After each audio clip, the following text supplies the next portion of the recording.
Start ಮಾಡ್ಕೊಂಬಂದು ಕುತ್ಕೋಬೇಕು.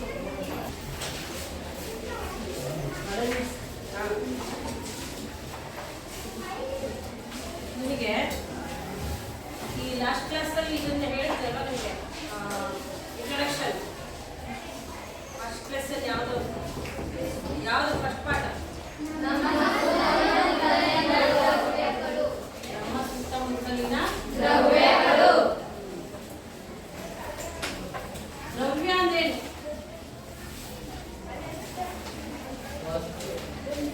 ವಸ್ತು. ದ್ರವ್ಯ ಅಂದ್ರೆ ವಸ್ತು. ದ್ರವ್ಯಗಳು ಅಂದ್ರೇನು? ವಸ್ತುಗಳು. ಹೌದಾ? ನಮ್ಮ ಸುತ್ತಮುತ್ತಲಿನ ವಸ್ತುಗಳು. ಹೌದಾ? ದ್ರವ್ಯ ಅಂದ್ರೆ ವ್ಯಾಖ್ಯಾನ ಪ್ರಸಿದ್ಧಲ್ವ ನಿಮಗೆ? ದ್ರವ್ಯ ಅಂದ್ರೇನು ಅಂತ ಹೇಳಿದ್ರೆ ದ್ರವ್ಯ ಅಂದ್ರೆ ಹೇಳಿ. ದ್ರವ್ಯ ಅಂದ್ರೆ ಯಾರಾದ್ರೂ ಹೇಳ್ಬೋದು?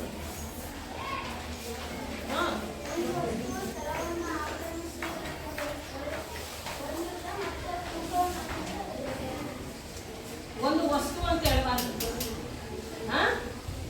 ಯಾವುದೇ ರಾಶಿಯನ್ನು ಹೊಂದಿರುವ ಸ್ಥಳವನ್ನು ಆಕ್ರಮಿಸುವ ವಸ್ತುಗಳನ್ನ ನಾವು ದ್ರವ್ಯ ಗೊತ್ತಲ್ಲ?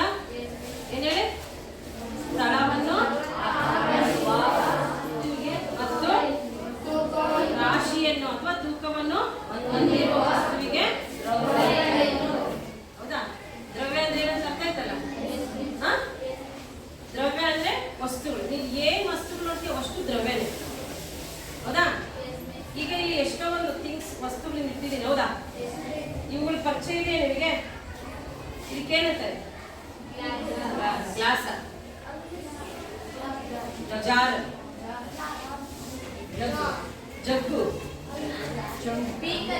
ಬೀಕರ್. ಇದಕ್ಕೇನಂತಾರೆ? ಇದೇನು ಹೇಳಿ? ಬೀಕರ್. ಇದಕ್ಕೆ ಬೀಕರ್ ಅಂತ ಕರೀತಾರೆ. ಗೊತ್ತಾಯ್ತಾ? ಇದು ವಿಚಾರದ ನೋಡಿ. ಇದಕ್ಕೇನಂತ ಗೊತ್ತಾ ಮಕ್ಕಳ? Conical flask. ಏನ್ ಹೇಳಿ? ಬೀಕರ್. ಬೀಕರ್ ಅಂತ ಗೊತ್ತಾಯ್ತಲ್ಲ? Conical flask. ಪ್ರಯೋಗಶಾಲೆಯಲ್ಲಿ ಇರ್ತಕ್ಕಂಥ ವಸ್ತುಗಳಿವೆಲ್ಲ ಗೊತ್ತಿರ್ಬೇಕು ನಿಮ್ಗೆ. ಎಸ್. ಇದೇನು ಗೊತ್ತಾ? ಇದು ಇವೇನಿದೆ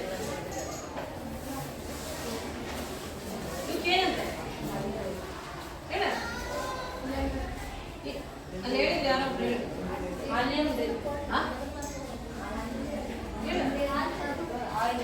ಹಾಲ್ ಚೆಕ್ ಮಾಡ್ತಾರೆ. ಇದಕ್ಕೆ ಏನಂತಾರೆ? ಇದಕ್ಕೆ ಹೆಸರೇನು?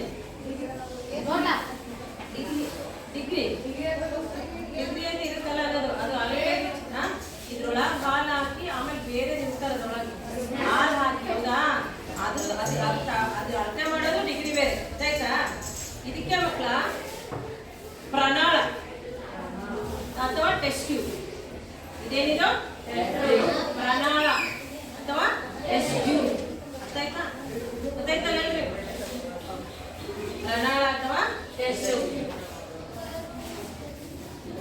ಈಗ ಈ ದ್ರವ್ಯಗಳಿಗೆ ಸಂಬಂಧಪಟ್ಟಂತೆ ನಿಮಗೆ ದ್ರವ್ಯದ ಸ್ಥಿತಿಗಳು ಗೊತ್ತಲ್ವಾ?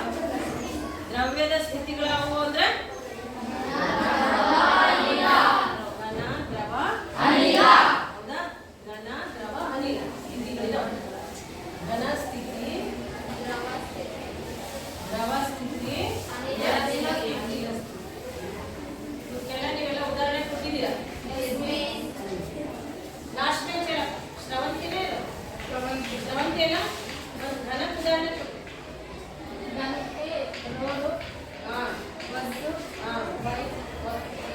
ಈ ಕಡೆ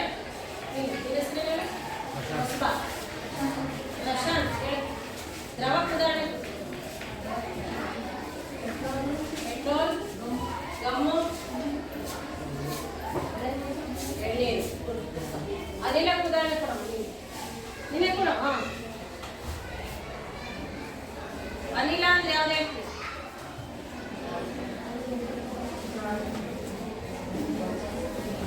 ನಾನು ಇದನ್ನ ಮಾಡ್ದ ಬಂದಿದ್ದೇ ಇಲ್ಲ.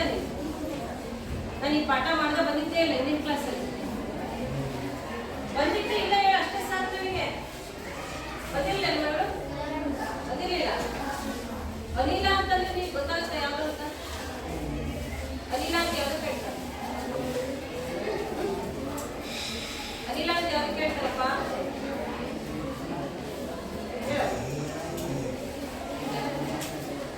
ಉದಿನ ಕಡ್ಡಿ ಒಳಗೆ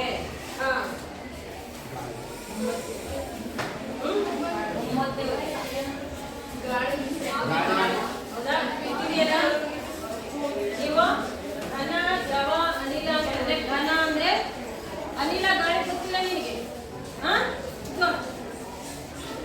ಅನಿಲ ಘನ ಘನ ವಸ್ತುಗಳು ದ್ರವ ವಸ್ತುಗಳು ಅನಿಲ ವಸ್ತುಗಳು ನಾವು ನಮ್ಮ ಸುತ್ತಮುತ್ತ ನೋಡಿದಾಗ ವಸ್ತುಗಳು ಮೂರು ಸ್ಥಿತಿಗಳು ಘನ ದ್ರವ ಅನಿಲ ಹೌದಾ ಇನ್ನೊಂದು ಸ್ಥಿತಿಗಳಲ್ಲಿ ನಾಲ್ಕನೇ ಸ್ಥಿತಿ ಹೇಳಿ ಹೌದಾ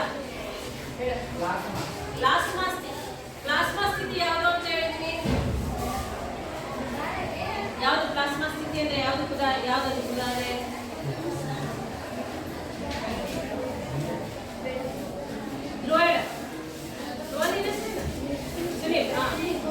ಬೆಳಕು ಗೊತ್ತಾಯ್ತಾ ಬೆಳಕು ಬೆಳಕು ಮತ್ತೆ ಇನ್ನೊಂದು ಉದಾಹರಣೆ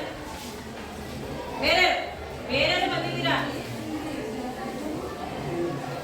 ಲಾಸ್ಟ್ ಬೆಂಚ್ ಹೇಳ ಎರಡನೇ ಸೂರ್ಯನ ಬೆಳಕು ಮತ್ತೆ ಅದೇ ಇದೆ ಪ್ಲಾಸ್ಮಾ ಸ್ಥಿತಿ ನೀನು ಡೌಟ್ಫುಲ್ ಲೈಟಿಂಗ್ ಬೆಳಕು ಕೇಳಿದ್ದಕ್ಕೆ ಕೇಳಿಸ್ತಿಲ್ವ ನಿಮಗೆ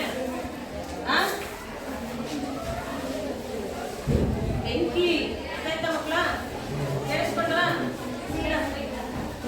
ಮೊಂಬತ್ತಿ ಬೆಳಕು ಅಥವಾ ಬೆಂಕಿ ಹೌದಾ ಪ್ಲಾಸ್ಮಾ ಹೌದಾ ಈ ದ್ರವ್ಯಗಳಿಗೆ ಸಂಬಂಧಪಟ್ಟಂತೆ ನಮ್ಮ ಸುತ್ತಮುತ್ತಲಿನ ದ್ರವ್ಯಗಳಿಗೆ ಸಂಬಂಧಪಟ್ಟಂತೆ ಇಲ್ಲಿ ಕೆಲವೊಂದು ಚಟುವಟಿಕೆಗಳನ್ನ ಮಾಡ್ತೇವೆ ನೀವು ಇದರಲ್ಲಿ ಏನ್ ತಿಳ್ಕೊಂತೀರಾ ಅಂತ ನನಗೆ ಹೇಳ್ಬೇಕು ಇಲ್ಲಿ ನಾನು ಎರಡು ಸ್ಪೀಕರ್ಗಳನ್ನ ತೆಗೆದುಕೊಂಡಿದ್ದೆ ಇದಕ್ಕೆ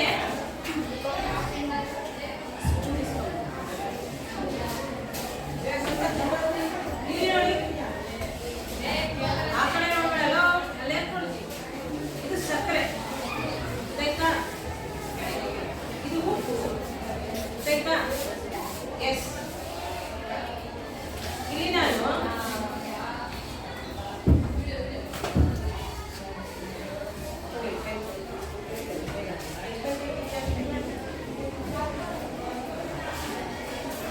ಏನ್ ಮಾಡ್ತೀನಿ ಅಂತ ನೋಡ್ಬೇಕು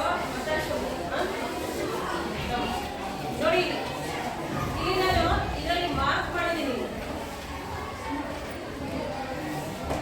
ಕಾಣಿಸ್ತಾ ಇದೆಯಾ ಎಸ್ ಇಲ್ಲೂ ಮಾರ್ಕ್ ಮಾಡ್ತೀನಿ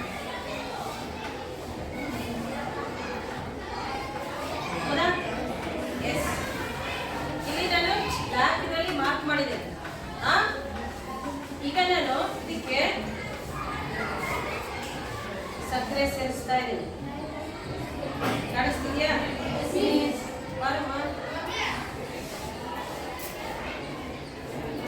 ಇದಕ್ಕೆ ಉಪ್ಪು ಸೇರಿಸ್ತಾ ಇದ್ದೀನಿ ಉಪ್ಪು ಸೇರಿಸ್ತಾ ಇದ್ದೀನಿ ಹೌದಾ ಅದಕ್ಕೆ ಸಕ್ಕರೆ ಅದಕ್ಕೆ ಉಪ್ಪನ್ನ ಸೇರಿಸ್ತೀನಿ ಹೌದಾ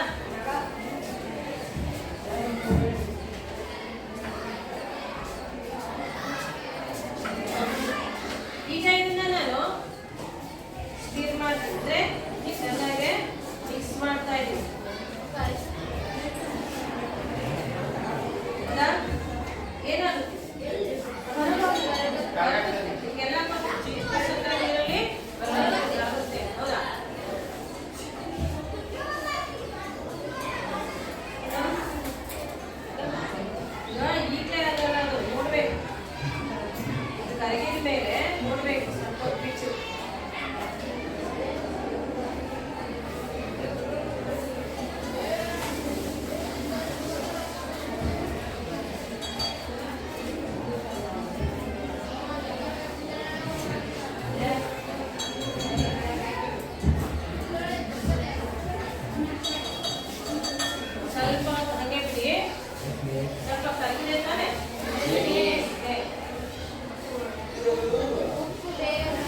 ಎಸ್ ಅಲ್ಲಿ ಮಾರ್ಕ್ ಮಾಡಿದ್ದೀರಲ್ವಾ ಆ ಮಾರ್ಕ್ ಅಷ್ಟೇ ಇದೆಯಾ ನೀರು ಅದಕ್ಕಿಂತ ಮೇಲೆ ಬಂದಿದೆ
ಕರಗಿರೋ ಅದು ಮೇಲೆ ಬರಲಿಲ್ಲ ಬಂದಿದೆಯಾ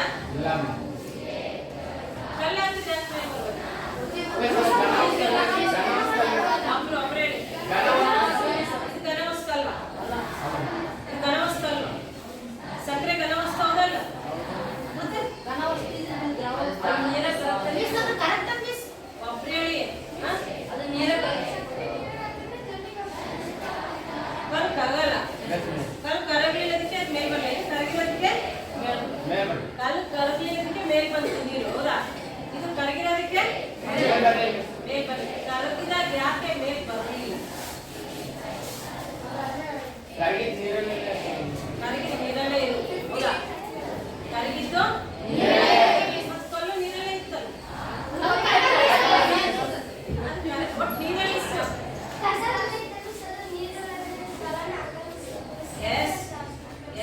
This is the point.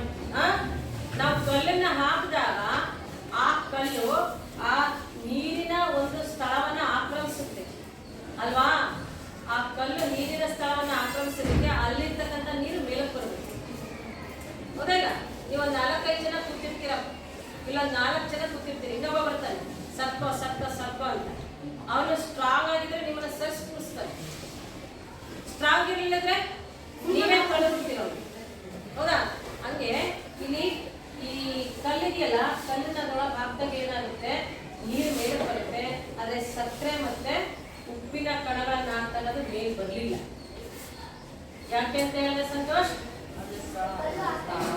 ಸ್ಥಳವನ್ನ ಆಕ್ರಮಿಸಿತು ಹಂಗಾದ್ರೆ ಉಪ್ಪಿನ ಮತ್ತೆ ಸಕ್ಕರೆ ಕಣಗಳು ಸ್ಥಳವನ್ನ ಆಕ್ರಮಿಸಿಲ್ವಾ ಇಲ್ಲಿ ಸ್ಥಳ ಆಕ್ರಮಿಸಿಲ್ವಾ ಸ್ಥಳ ಆಕ್ರಮಿಸಿಲ್ವಾ ಅಲ್ಲೇನು ಸ್ಥಳ ಇಲ್ದಂಗೆ ಮತ್ತೆ ಹೆಂಗಿದ್ರು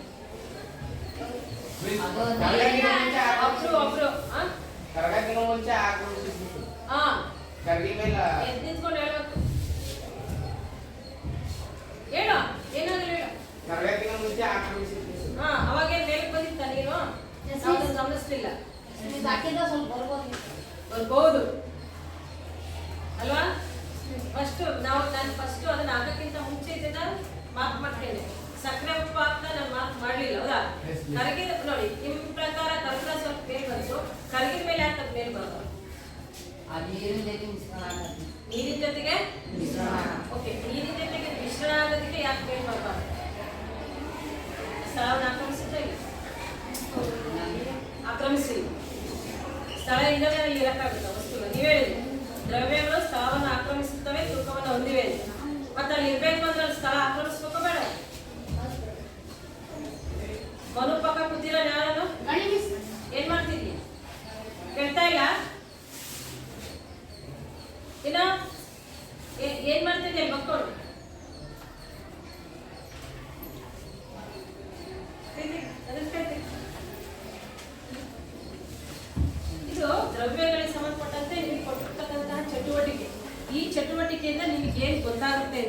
ನೀವೇನ್ ತಿಳ್ಕೊಂಡ್ರಿ ಅಂತ ದ್ರವ್ಯದ ಒಂದು ಲಕ್ಷಣ ಇದೆ.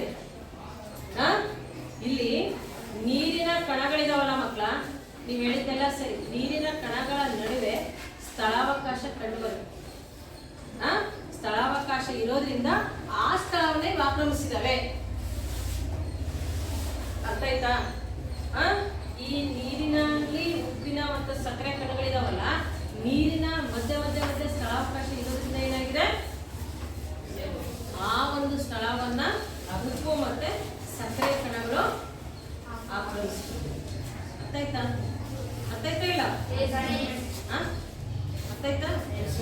ನೀರಿನ ಕಣಗಳ ನಡುವೆ ಸ್ಥಳಾವಕಾಶ ಇರೋದ್ರಿಂದ ಉಪ್ಪು ಮತ್ತೆ ಸಕ್ಕರೆ ಕಣಗಳು ಆ ಸ್ಥಳವನ್ನ ಆಕ್ರಮಿಸಿಕೊಂಡಿದ್ದಾವೆ. ಗೊತ್ತಾಯ್ತಾ? ಈಗ ಉದಾಹರಣೆಗೆ ನಾನು ಇಲ್ಲಿ ಒಂದು ಗ್ಲಾಸ್ ತಗೊಂಡು ಇಲ್ಲೊಂದು ಗ್ಲಾಸ್ ತಗೊಂತೀನಿ. ಇದಕ್ಕೆ ನಾನೆಲ್ಲ ದೊಡ್ಡ ದೊಡ್ಡ ಕಲ್ಲುಗಳು ಹಾಕ್ತೀನಿ. ದೊಡ್ಡ ದೊಡ್ಡ ಕಲ್ಲುಗಳಾಗಿ ತುಂಬಿಸ್ತೀನಿ. ಆಮೇಲೆ ಮತ್ತೇನಾರು ತುಂಬಿಸಕ್ಕ ಇನ್ನೇನಾರು ಹಾಕಕ್ಕಾಗುತ್ತಾ? ಏನಾಗ್ಬೋದು? ನೀರು ಹಾಕ್ಬೋದು. ಹೌದಾ? ನೀರು ಯಾಕೆ ಹಾಕ್ಬೋದು? Yes, very good. ಕಲ್ಲಿನ ನಡುವೆ ಸ್ಥಳಾವಕಾಶ ಇರ್ತಾ ಇಲ್ಲ. ಓಕೆ, ನೀರನ್ನ ಹಾಕಿದ್ಮೇಲೆ ಮತ್ತೇನಾರು ಹಾಕ್ಬೋದಾ? ಹೇಳು. ಮಣ್ಣು ಹಾಕ್ಬೋದು ಅಲ್ವಾ? ಮಣ್ಣು ಹಾಕ್ದಾಗ ಏನಾಗುತ್ತೆ? ಇನ್ನೂ ಜಾಸ್ತಿ ಆಗುತ್ತೆ. ಬೇಕಾದ್ರೆ ನೀರು ಹೊರಗೆ ಬಂದಿದ್ರೆ ಮಣ್ಣಲ್ಲಿ ಸೇರ್ಕಾಗ್ತದೆ. ಹೌದಾ? ಅಂದ್ರೆ ಅಲ್ಲಿ ಮತ್ತೆ ಸ್ಥಳಾವಕಾಶ, ನೀರಿನ ನಡುವೆ ಇರೋ ಸ್ಥಳಾವಕಾಶವನ್ನ ಯಾವ್ದು ಅಲ್ಲಿ ಆಕ್ಯುಪೈ ಮಾಡ್ಕೊಂಡ್ರೆ ಮಣ್ಣು ಆಕ್ಯುಪೈ ಮಾಡಿ. ಅರ್ಥ ಆಯ್ತಾ? ಈಗ ನಿಮಗೆ ಈ ನೀರಿನ ನಡುವೆ ಇರ್ತಕ್ಕಂಥ ಸ್ಥಳಾವಕಾಶವನ್ನ ಸಕ್ಕರೆ ಮತ್ತೆ ಉಪ್ಪಿನ ಕಣಗಳು ಯಾವ ರೀತಿ ಆಕ್ರಮಿಸ್ಕೊಂಡವೆ ಅಂತ ಅರ್ಥ ಆಯ್ತಾ ಇಲ್ಲ? ಈಗ ದೊಡ್ಡ ದೊಡ್ಡ ಕಲ್ಲುಗಳನ್ನ ಹಾಕಿ ಮತ್ತೆ ನಾವು ನೀರು ಹಾಕಿದ್ವಿ, ಮಣ್ಣು ಹಾಕಿದ್ವಿ, ಅದು ಸ್ಥಳನ ಆಕ್ರಮಿಸ್ಕೊಳ್ತು. ಆ ಸ್ಥಳ ಆಕ್ರಮಿಸ್ಕೊಳ್ಳೋಕೆ ಕಾರಣ, ಅಲ್ಲಿ ಸ್ಥಳ ಆಕ್ರಮಿಸ್ಕೊಳ್ಳೋಕೆ ಕಾರಣ ಆ ಗ್ಯಾಪ್, ದೊಡ್ಡ ದೊಡ್ಡ ಕಲ್ಲುಗಳ ನಡುವೆ ಇರ್ತಕ್ಕಂಥ ಸ್ಥಳಾವಕಾಶ. ಹೌದಾ? ಹಂಗೆ ನೀರಿನ ಕಣಗಳ ನಡುವೆ ಇರುವ ಸ್ಥಳಾವಕಾಶವನ್ನ ಈ ಉಪ್ಪು ಮತ್ತೆ ಸಕ್ಕರೆ ಕಣಗಳು ಆಕ್ರಮಿಸಿಕೊಂಡಿವೆ. ನಾನು ಇದ್ರ ತುಂಬಾ ಮರಳು ತುಂಬ್ತೀನಿ. ಮರಳು ಇಷ್ಟು ಮರಳು ತುಂಬ್ತೀನಿ. ಮತ್ತೇನ್ ಹಾಕ್ಬೋದು? ನೀರು ಹಾಕ್ಬೋದು. ಮತ್ತೆ ಅದರೊಳಗೆ ಹೋಗಕ್ಕಾಗುತ್ತಾ? ನೀರು ಮಾತ್ರ ಹೋಗ್ತದೆ. ಮರಳಿನೊಳಗೆ ನೀರಿನ ಕಣಗಳು ಹೋಗ್ತಿದಾವೆ ಅಂದ್ರೆ ಅಲ್ಲಿ ಮರಳಿನ ಕಣಗಳ ನಡುವೆ ಸ್ಥಳಾವಕಾಶ ಇದೆ ತಾನೆ? ಮರಳಿನ ಕಣಗಳ ನಡುವೆ ಸ್ಥಳಾವಕಾಶ ಇದೆ ತಾನೆ? ಅರ್ಥ ಆಯ್ತಾ ನಿಮ್ಗೆ? ನೀರಿನ ನಡುವೆ ಇರ್ತಕ್ಕಂಥ ಸ್ಥಳಾವಕಾಶವನ್ನ ಉಪ್ಪು ಮತ್ತೆ ಸಕ್ಕರೆ ಕಣಗಳು ಯಾವ ರೀತಿ ಆಕ್ರಮಿಸಿಕೊಂಡು. ಅರ್ಥ ಆಯ್ತಾ? ಅಂದ್ರೆ ದ್ರವ್ಯದ ಕಣಗಳು ಎಷ್ಟು ಚಿಕ್ಕದಾಗಿದೆ. ದ್ರವ್ಯದ ಕಣಗಳು ಸ್ಥಳವನ್ನ ಆಕ್ರಮಿಸುತ್ತವೆ ಅಂತ ಹೇಳ್ಬೋದ? ದ್ರವ್ಯವು ಸ್ಥಳವನ್ನ ಆಕ್ರಮಿಸುತ್ತದೆ ಅಂತ ಹೇಳ್ತೀರ. ಸ್ಥಳವನ್ನ ಹೆಂಗ ಆಕ್ರಮಿಸುತ್ತೆ ಅಂತ ಅರ್ಥ ಆಯ್ತಲ್ವಾ? ದ್ರವ್ಯವು ಸ್ಥಳವನ್ನ ಆಕ್ರಮಿಸುತ್ತದೆ ಅನ್ನೋದು ಒಂದು ಗುಣನ ನೀವು ಚಟುವಟಿಕೆಯಿಂದ ಅರ್ಥ ಮಾಡಿಸಿದ್ವಿ. ದ್ರವ್ಯವು ಏನ್ ಆಕ್ರಮಿಸುತ್ತೆ? ದ್ರವ್ಯವು ಸ್ಥಳವನ್ನ ಆಕ್ರಮಿಸುತ್ತದೆ. ಮೊದಲನೇ ಚಟುವಟಿಕೆಯಿಂದ ಏನ್ ತಿಳ್ಕೊಂಡ್ರೆ? ದ್ರವ್ಯವು ಸ್ಥಳವನ್ನ ಆಕ್ರಮಿಸುತ್ತದೆ.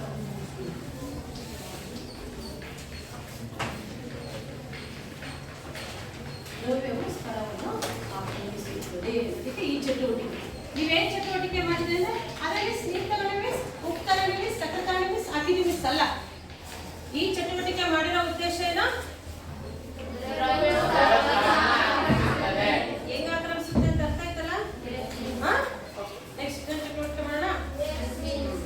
ಇನ್ನೊಂದೇನಪ್ಪಾ ಅಂತಂದ್ರೆ ಇದು ಉಪ್ಪು ಮತ್ತೆ ಇದು ಸಕ್ಕರೆ ಅಲ್ವಾ? ಎಸ್, ಇದು ಬರೀ ನೀರು. ಇದೇನಿದು? ನೀರು. ಮತ್ತೆ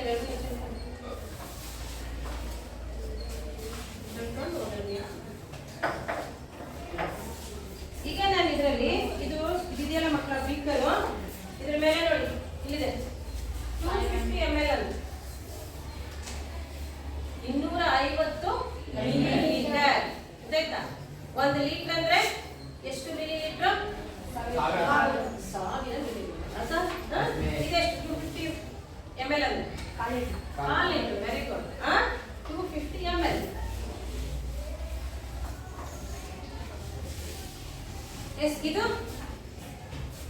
ಇದು ಇದು ಅರ್ಧನೇ 500 ml ಹೌದಾ? 500 ml. ಇದು ನಾನು ಎಲ್ಲದರಲ್ಲೂ ಏನು ಮಾಡಿದೆ ಅಂದರೆ ಈಗ ಪ್ರತಿಯೊಂದರಲ್ಲೂ ಸಹ ಈಗ 5 ಬೀಕರ್ಗಳನ್ನು ತಗೋತೀನಿ. 5 ಬೀಕರ್ಗಳಲ್ಲಿ ನಾನು ಕರೆಕ್ಟಾಗಿ 250 ml ನೀರು ಹಾಕ್ತಾ ಇದ್ದೀನಿ. 250 ಮಿಲಿಲೀಟರ್ ನೀರನ್ನು ಬಳಸ್ತಾ ಇದ್ದೀನಿ. 5 ಬೀಕರ್ಗಳು ತಗೊಂಡು ಗೊತ್ತಾಯ್ತಾ? 5 ಬೀಕರ್ಗಳನ್ನು ತಗೊಂಡು ಏನು ಮಾಡ್ತಾ ಇದ್ದೀನಿ? 250 ಮಿಲಿಲೀಟರ್ ನೀರನ್ನು ತೆಗೆದುಕೊಳ್ಳಿ. 2 ಬೀಕರ್ ತರ್ತಾರೆ ಆಯ್ತಾ? ಇದು ಮಕ್ಕಳ ಇದು ನೋಡಿ, ಇದು ಪೊಟ್ಯಾಷಿಯಂ ಪರಮಾಂಗನೇಟ್ ಅಂತ. ಮುಟ್ಟಿ ನೋಡಿ, ಮುಟ್ಟಬೇಕಷ್ಟೇ, ತಿನ್ಬಾರ್ದು. ಕಾಣಿಸ್ತಿದ್ಯಾ? ಇದ್ರದ್ದು ಹೆಸರೇನು? ಪರಮಾಂಗನೇಟ್. ಹೇಳಿ, ಬಾಯಿ ಬಿಟ್ಟು ಹೇಳಬೇಕು.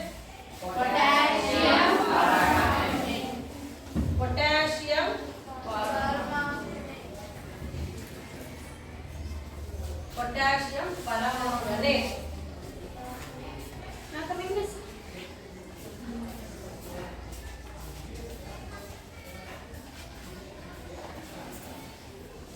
ನಿಮಗೆ ನೀರಿನ ಅಣುಸೂತ್ರ ಗೊತ್ತಲ್ಲ?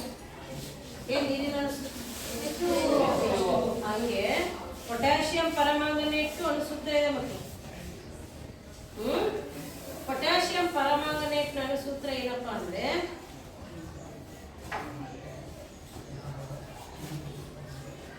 KMnO4 ಅಂತ. ಏನೋ ಕೆ ಕ್ಯಾಪಿಟಲ್ ಬರೀಬೇಕು. ಕೆ ಅಂದ್ರೆ ಯಾವ್ದು ಅಂತ ಹೇಳಿ? ಕೆ ಅಂದ್ರೆ ಯಾವ್ದು? ಜಾತಿ ಹೆಸರು ಗೊತ್ತಿಲ್ಲ. ಕೆ ಹೋದ ವರ್ಷ ಯಾರಿಗೆ ಕೊಟ್ಟಿದ್ದು? ಕೆ ಯಾರಿಗೆ ಬಂದಿತ್ತು? ಕೆ ಲಾಸ್ಟ್ ಇಯರ್ ನಾನು ಧಾತುಗಳ ಹೆಸರು ಕೊಟ್ಟಿದ್ದಲ್ಲ ಒಬ್ಬೊಬ್ಬರಿಗೆ. 19 ರಿಜಿಸ್ಟರ್ ನಂಬರ್ ಯಾರು ನೋಡಿ? ನಿಮ್ಮಲ್ಲೇ ಯಾವ್ದೋ ಒಬ್ಬರಿದೆ 19 ಕೆ. ಯಾರು? ಎಲ್ಲಿದ್ದಾನೆ? ನಿನ್ನಿಂದ ಯಾರು? ನಿನ್ನಿಂದ ಯಾರು? ಎಲ್ಲರಿಗೂ ಒಂದೊಂದು ದಾಖಲೆ ಕೊಟ್ಟಿದ್ದೆ. ಕೆ ಪೊಟ್ಯಾಷಿಯಂ ಗೊತ್ತಾಯ್ತಾ? ಕೆ ಅಂದ್ರೇನು? MN ಅಂದ್ರೆ MN ಅಂದ್ರೆ ಅದು MN ಯಾರಿಗಿತ್ತು? ಯಾರಿಗೆ? ನಿನಗಿತ್ತೇನೋ? ಯಾರಿಗೆ? MN ಯಾರಿಗೂ ಇಲ್ಲ? MN ಅಂದ್ರೆ ಮ್ಯಾಂಗನೀಸ್. MN ಅಂದ್ರೇನು? KMnO4. O ಯಾರಿಗೆ? ಆಮ್ಲಜನಕ 8.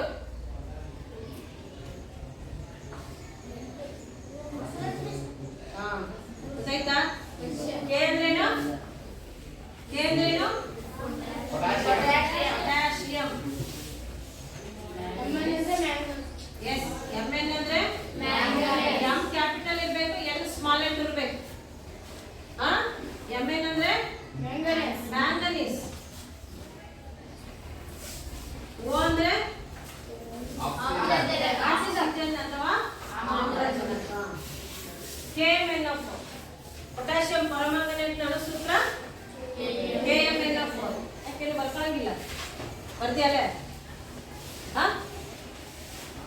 KMnO4. KMnO4 ಅಂದ್ರೆ ಪೊಟ್ಯಾಷಿಯಂ ಪರಮಾಂಗನೇಟ್. ಇಟ್ಕೋಬೇಕು. ಸ್ಪೆಲ್ಲಿಂಗ್ ತಪ್ಪರಂಗಿಲ್ಲ. Potassium permanganate KMnO4. MN ಅಂದ್ರೆ ಮ್ಯಾಂಗನೀಸ್. ಹೌದಾ? O ಅಂದ್ರೆ ಆಕ್ಸಿಜನ್. ಓಕೆ ನೋಡಿ, ಪೊಟ್ಯಾಷಿಯಂ ಪರಮಾಂಗನೇಟ್ ಅಂದ್ರೆ ಇದು. ನಿನ್ನಿಗೆ ಎಂತ ಅಂತ ಹೇಳಿದ್ದೆ ನಾನು?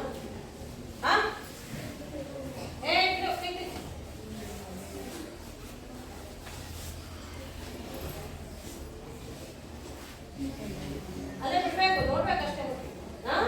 ಇದೇನು ಹೆಸರು? ಪರಮಾಂಗನೇಟ್. ಹೇಳಿ,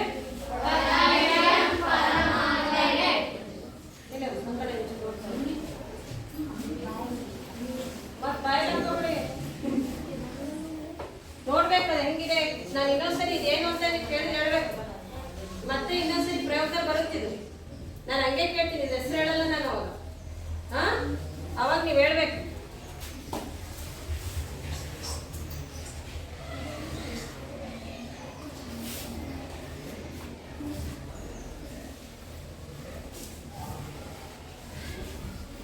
ನಾನು ಇಲ್ಲಿ ತೋರಿಸಿದ್ರೆ ಅಲ್ಲಿ ನೋಡ್ತಾರೆ. ಅದನ್ನ ಮುಟ್ಟಿ ಮುಟ್ಟಿ ಅರ್ಧ ಕಡಿಮೆ ಮಾಡ್ತೀರೇನಪ್ಪ ಸಿಗಿ ಬೇಗ ಒಂದು ಗಂಟೆ ಮಾಡಿದ್ರೆ ಉದ್ದಿನ ಕಟ್ಟಿದ್ದು ಬೂದಿ ಎಲ್ಲ ಉದ್ದಿನ ಕಟ್ಟಿ ಬೂದಿ ಎಲ್ಲ ಇದು ನೋಡಿ ಎಷ್ಟು ಶೈನಿ ಕಾಣಿಸ್ತಾ ಇಲ್ವ ಅದು.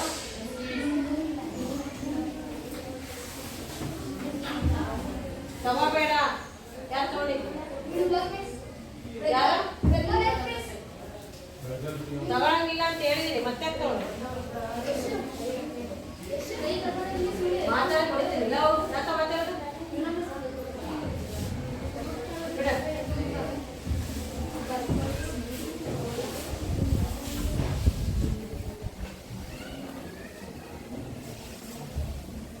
ಏನಮ್ಮ ಇದು? ಕಾಯ್ಬಿಡಿ. ನಿಮಗೇನು ಗೊತ್ತಾ, ಈ ಪ್ರಯೋಗ ಯಾಕೆ ತೋರಿಸ್ತಿದೀವಿ ಅಂತ ಗೊತ್ತಿರಲ್ಲ. ಆಮೇಲೆ ಇದನ್ನ ಏನ್ ಬಳಸ್ತಿದೀವಿ ಅಂತ ಗೊತ್ತಿರಲ್ಲ. ಮಿಸ್ ತೋರಿಸಿದ ಮಿಸ್ ಆ ಕಲರ್ ಬಂದಿತ್ತು ಮಿಸ್ ಅಷ್ಟೇ ಹೇಳ್ತೀರಾ. ಇದನ್ನ ಯಾಕೆ ಮಾಡ್ತಾ ಇದೀವಿ ಅನ್ನೋದು ನೀವು ಅರ್ಥ ಮಾಡ್ಕೋಬೇಕು.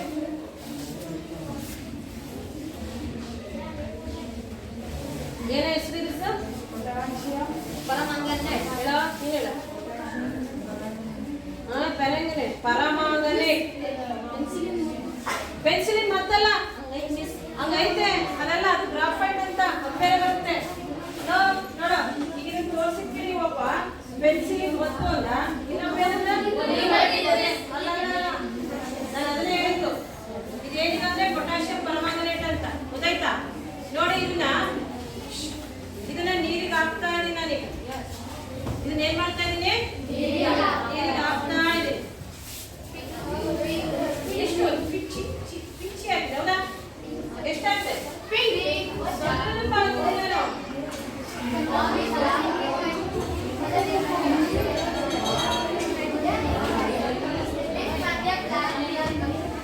ಮಧ್ಯೆ ಡಾರ್ಕ್ ಆಗಿದೆ, ಅದು ಜಾಸ್ತಿ ಕರಗಿದೆ. ಕರಗಬೇಕಾ?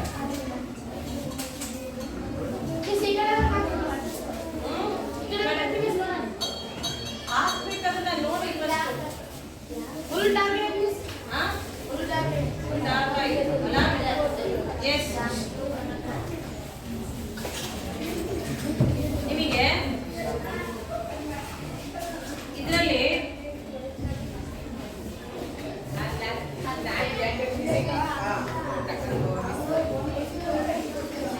ಇದು 150 ml, 250 ml ನೀರು, ಇದೆಲ್ಲ 250 ml. ಇಷ್ಟು 10 ml ಅಷ್ಟು ಅದಾಯ್ತಾ? ಇದನ್ನ ನಾನು ಈ ಬೀಕರ್ ಹಾಕ್ತೇನೆ, ಎರಡನೇ ಬೀಕರ್ ಹೌದಾ?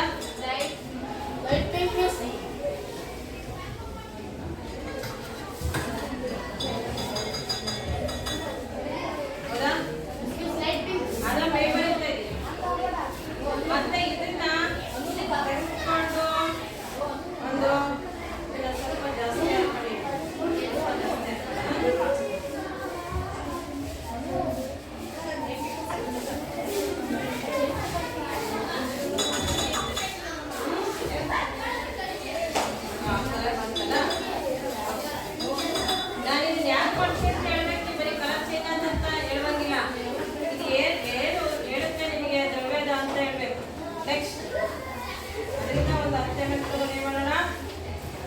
ಎರಡನೇ ಬೇಕರಿಂದ ತಗೊಂಡಿದ್ವಿ ನೋಡಿ ಹೌದಾ?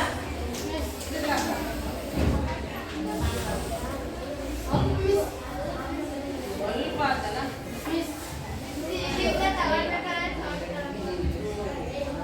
ಇದೇ ಲೈಟ್ ಆಗಿದೆ.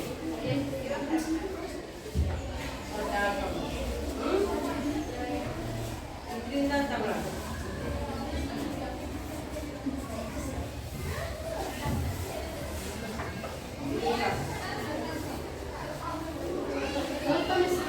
ಸ್ವಲ್ಪ ಅಲ್ಲ? ನೆಕ್ಸ್ಟ್ ಇದನ್ನ ತಗೊಂಡು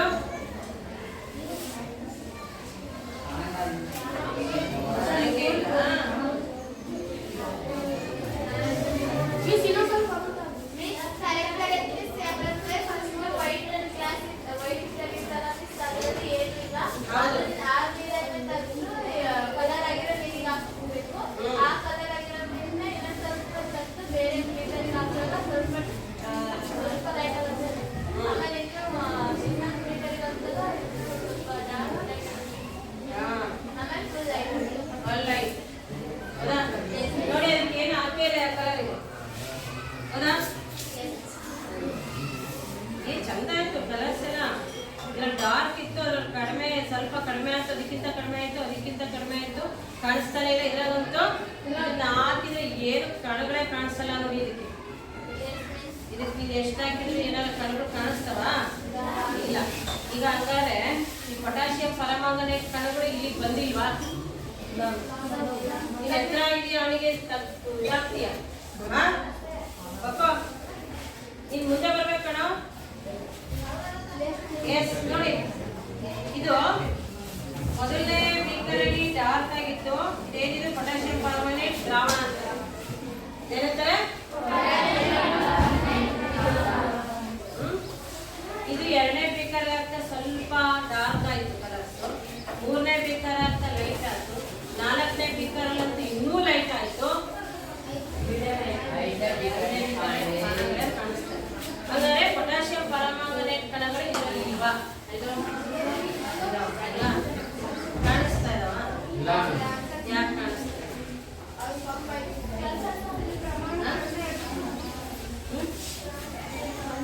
ಇದರಿಂದ ಇದಕ್ಕೆ ಹಾಕ್ದಾಗ ಇದಕ್ಕಿಂತ ಲೈಟ್ ಆಗಿ ಆಯ್ತು. ಯಾಕಾಯ್ತು? ಅಲ್ಲಿ ವೈಟ್ ನೀರು ಅಂದ್ರೆ ಅದರ ಪ್ರಮಾಣ ಕಮ್ಮಿ. ನೀನು ಬರೀ ಮಾತಾಡ್ತಾ ಇದ್ದೀನಿ, ನಾನು ನೋಡ್ತಾ ಇದ್ದೀನಿ, ಕೇಳ್ತಾ ಇಲ್ಲ ನೀನು. ಇಲ್ಲಿರ್ತಕ್ಕಂತಹ ಪೊಟ್ಯಾಷಿಯಂ ಪರಮಾಂಗನೇಟ್ ಕಣಗಳಿಗಿಂತ ಇಲ್ಲಿ ಪೊಟ್ಯಾಷಿಯಂ ಪರಮಾಂಗನೇಟ್ ಕಣಗಳ ಸಂಖ್ಯೆ ಕಡಿಮೆ ಆಗಿದೆ. ಹೌದಾ? ಮತ್ತೆ ಇಲ್ಲಿಗಿಂತ ಇಲ್ಲಿಗೆ ಇನ್ನೂ ಕಡಿಮೆ ಆಯ್ತು. ಇಲ್ಲಿಗಿಂತ ಇಲ್ಲಿಗೆ ಇನ್ನೂ ಕಡಿಮೆ ಆಯ್ತು. ಕಣಗಳು ಕಾಣಿಸ್ತಾನೆ ಇಲ್ಲ. ಹಾಗಾದ್ರೆ ಕಣಗಳು ಇಲ್ವಾ? ಯಾಕೆ ಕಾಣಿಸ್ತಾ ಇಲ್ಲ? ಕಡಿಮೆ ಆಗಿರೋದಕ್ಕೆ ಕಾಣಿಸ್ತಾ ಇಲ್ವಾ?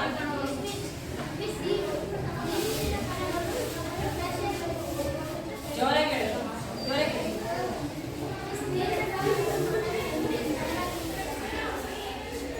ನೀರಿನ ಕಣಗಳು ಜಾಸ್ತಿ ಇದಾವೆ, ಪೊಟ್ಯಾಷಿಯಂ ಪರಮಾಂಗನೇಟ್ ಕಣಗಳು ಕಡಿಮೆ ಇರೋದ್ರಿಂದ ಅವು ಕಾಣಿಸ್ತಾ ಇಲ್ಲ. ಬಟ್ ಕಣಗಳು ಇದಾವೆ ಇಲ್ಲ? ಇದಾವೆ, ಆದ್ರೂ ಕಾಣಿಸ್ತಾ ಇಲ್ಲ. ಓಕೆ, ಈ ಚಟುವಟಿಕೆಯಿಂದ ಈ ಆಕ್ಟಿವಿಟೀಸ್ ಇಂದ ನಿಮಗೆ ಏನ್ ಗೊತ್ತಾಗುತ್ತೆ? ನೀವು ಘನ ದ್ರವ ಅನಿಲಕ್ಕಿರೋ ವ್ಯತ್ಯಾಸ ಹೇಳಿದ್ರಲ್ವಾ? ಘನ ದ್ರವ ಅನಿಲಕ್ಕಿರೋ ಒಂದೊಂದು ವ್ಯತ್ಯಾಸ ಹೇಳಿದ್ವಿ. ಒಂದೇದೇನಿದೆ? ಘನಗಳು ಗಟ್ಟಿಯಾಗಿರ್ತವೆ, ಮತ್ತೆ ಅನಿಲಗಳು ಸ್ವತಂತ್ರವಾಗಿ. ಕಣಗಳು, ಅನಿಲದಲ್ಲಿರೋ ಕಣಗಳು ಅಲ್ವಾ? ಘನದಲ್ಲಿ ಅಣುಗಳು ಕಣಗಳು ಒತ್ತೊತ್ತಾಗಿರ್ತವೆ ಅಂತ ಹೇಳಿದ್ರು ತಾನೆ? ಕಣಗಳು ಒತ್ತೊತ್ತಾಗಿರ್ತವೆ. ದ್ರವದಲ್ಲಿ ಕಣಗಳು ಸ್ವಲ್ಪ ದೂರ ಇರ್ತವೆ. ದ್ರವದಲ್ಲಿ ಕಣಗಳು ಸ್ವತಂತ್ರವಾಗಿರ್ತವೆ. ಅದನ್ನು ವ್ಯತ್ಯಾಸ ಬರ್ತೀರಲ್ವಾ? ವ್ಯತ್ಯಾಸದ ಕ್ವಶನ್ ಕೇಳಿರಲ್ಲ, ರಿಕಾಲಿಂಗ್. ಈ ಚಟುವಟಿಕೆಯಿಂದ ನಿಮಗೆ ಏನು ಅಂಶ ತಿಳಿಬೇಕು? ಕಣಗಳು, ದ್ರವ್ಯಗಳು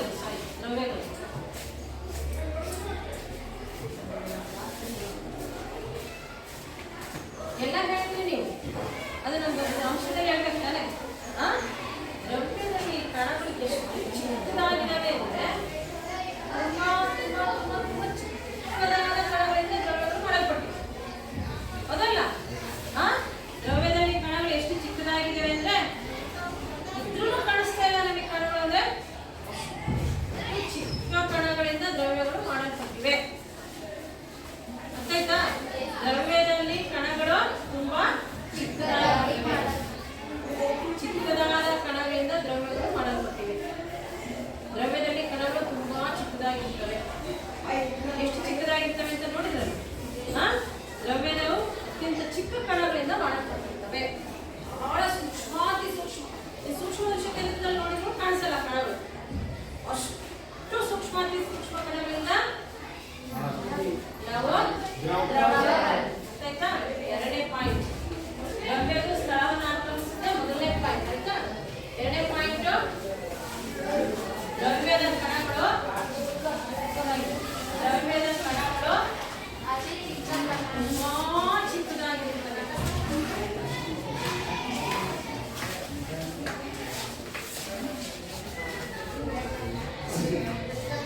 ಮುಚ್ಚಬೇಕು. ನಾನು ಹೇಳೋದು ತೆಗಿಬೇಕು. ಎಲ್ಲ ಸುಮ್ಮನೆ ಕಣ್ಣು ಎಲ್ಲ ಕ್ಲೀನಾಗಿ ಕಣ್ಣು ಮುಚ್ಚೋಲ್ಲ ಬರಾಕ ಕ್ಲೀನಾಗಿ ಕಣ್ಣು ಮುಚ್ಚಬೇಕು.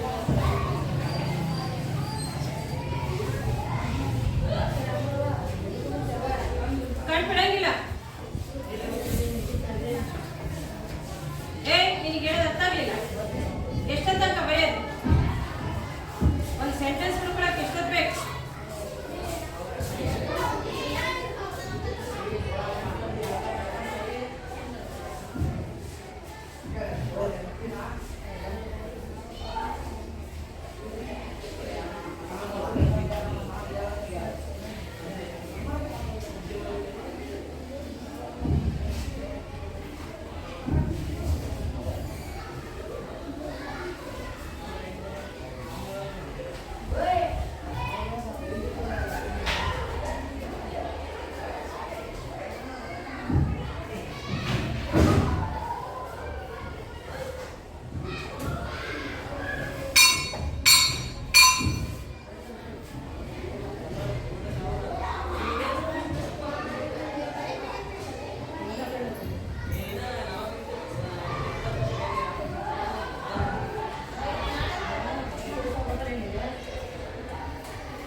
ನಿಮಗೆ ಕಣ್ಣು ಮುಚ್ಚಿದಿರಲ್ಲ ಎಲ್ಲ ಹೊರಗಡೆ ಸೌಂಡ್ ಕೇಳಿಸ್ತಿದೆ ಅಷ್ಟೇ ಅಲ್ವಾ? ಏನಾದ್ರು ಸ್ಮೆಲ್ ಬರ್ತಿದೆಯಾ? ಏನು ಸ್ಮೆಲ್ ಬರ್ತಿದೆಯಾ?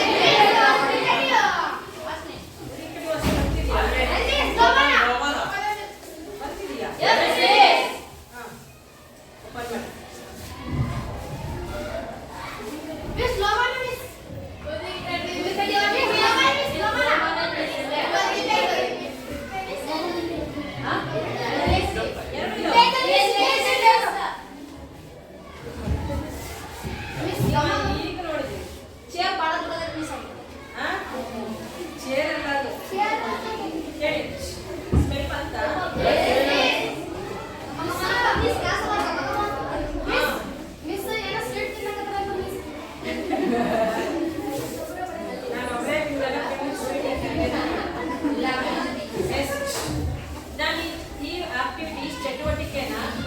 ದ್ರವ್ಯಗಳ ಕಣಗಳಿಗೆ ಸಂಬಂಧಪಟ್ಟಂಗೆ ಮಾಡಿದೆ.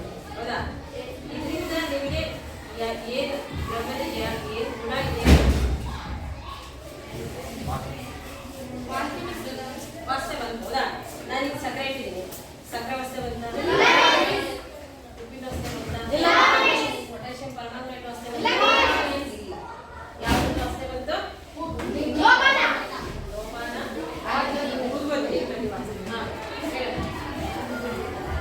ಇದರಿಂದ ಕಣಗಳ ಯಾವ ಗುಣ ನಿಮಗೆ ಅರ್ಥ ಏನ್ ಗುಣ ಅಂತ ಏನೀಗ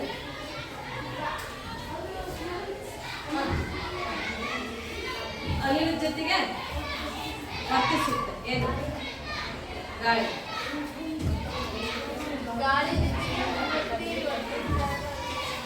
ಗಾಳಿ ಜೊತೆಗೆ ಒಂಬತ್ತು ಆಗ್ತದೆ.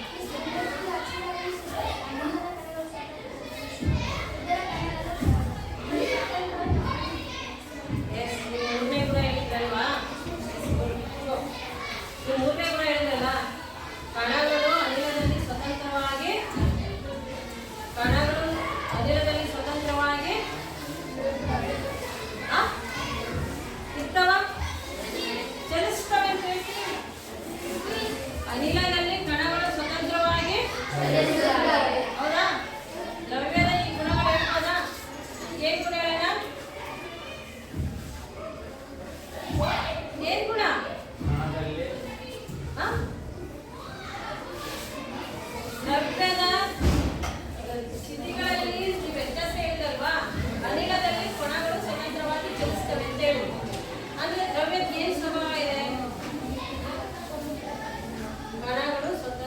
ನಿರಂತರವಾಗಿ ಎಲ್ಲದರಲ್ಲೂ ಅಲ್ಲ, ಒಟ್ಟು ದ್ರವ್ಯದ ಕಣಗಳು ಚಲಿಸ್ತವೆ. ಗೊತ್ತಾಯ್ತಾ? ಗೊತ್ತಾಯ್ತಾ ಇಲ್ಲ? ನೀನು ಏನು ಕೇಳ್ತಾ ಇಲ್ಲ ನೀನು ಈ ಚಟುವಟಿಕೆ ಏನು ಗೊತ್ತಾಯ್ತು?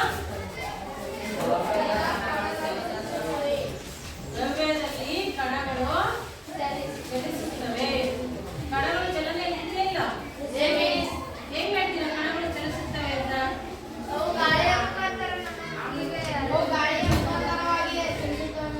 ಗಾಳಿಯ ಮುಖಾಂತರ ಚಲಿಸುತ್ತವೆ. ಹೆಂಗ್ ಹೇಳ್ತೀರಾ? ಅಷ್ಟೇ ಬರ್ತಿತ್ತಲ್ಲ ಇವೆಲ್ಲ ಈಗ ಸೆಕೆಂಡ್ ಪೀರಿಯಡ್ ಆದ ತಕ್ಷಣ ಈಗ ಅಶ್ವ ಅವತಾರ ಬೆಳೆಸ್ತಾ ಇರ್ತಾರೆ. ಅಡುಗೆ ಸ್ಮೆಲ್ ಬರ್ತಾ ಇರ್ತದೆ. ಅಶ್ವ ಸ್ಮೆಲ್ ಬರುತ್ತಲ್ಲ, ಇಲ್ಲಿಂದಲೇ ಬರುತ್ತಲ್ಲ. ಸಂಜೆ ಹೋಗ್ತಾ ಇರ್ತೀರಲ್ಲ ಸರ್ಕಲಲ್ಲಿ ಏನ್ ಸ್ಮೆಲ್ ಬರುತ್ತೆ?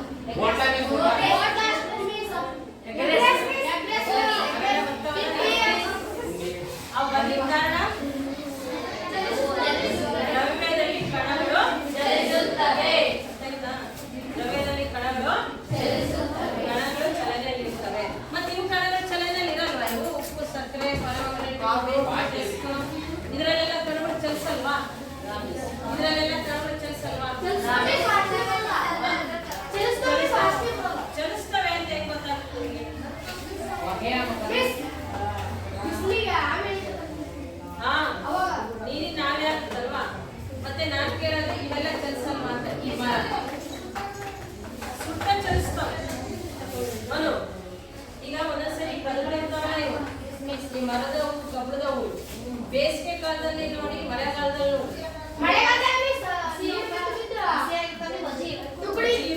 ತುಕ್ಕಿಡಿತಾವಲ್ಲ, ಅಲ್ಲಿ ಒಂದೊಂದ್ಸರಿ ಬಿಗಿ ಆಗುತ್ತೆ ಬಾರ್ಲ ಹಾಕಿ. ಒಂದೊಂದು ಬೇಸಿಗೆ ಕಾಲದಲ್ಲಿ ಈಸಿ ಆಗುತ್ತೆ. ಅಲ್ಲಿ ನೀರಿನ ಅಂಶ ಅದರೊಳಗೆ ಸೇರಿದಾಗ, ಮರದಲ್ಲಿ ನೀರಿನ ಅಂಶ ಸೇರಿದಾಗ, ಅಥವಾ ಬಾಗಿಲುಗಳ ಲೋಹಗಳ ಮಧ್ಯಸ್ಥರ ಅವರಲ್ಲಿ ನೀರಿನ ಅಂಶ ಸೇರಿದಾಗ ಅವು ಸಿಗ್ತಾವೆ. ನಮಗೆ ಕಾಣಿಸಲ್ಲ ಅಷ್ಟೇ ಕಣಿಗೆ. ಅದಕ್ಕೆ ಬಾಗಿಲು ಹಾಕಕ್ಕೆ ತೆಗಿಯಕ್ಕೆ ಬಿಗಿ ಆಗುತ್ತೆ. ಬೇಸಿಗೆ ಬಂದ ತಕ್ಷಣ ನೀರಿನ ಅಂಶ ಅಷ್ಟು ಹೋಗುತ್ತಾ? ನಿನ್ನ ಹೆಸರೇನು? ಅನು. ನೀನು ಏನು ಕೇಳ್ತಾ ಇಲ್ಲ, ಪವನ್ ಅಲ್ಲ. ನಾನು ಏನು ಹೇಳ್ತೀನಿ ಅಂತ ನಿನಗೆ ಪ್ರಶ್ನೆ ಕೇಳ್ತೀನಿ.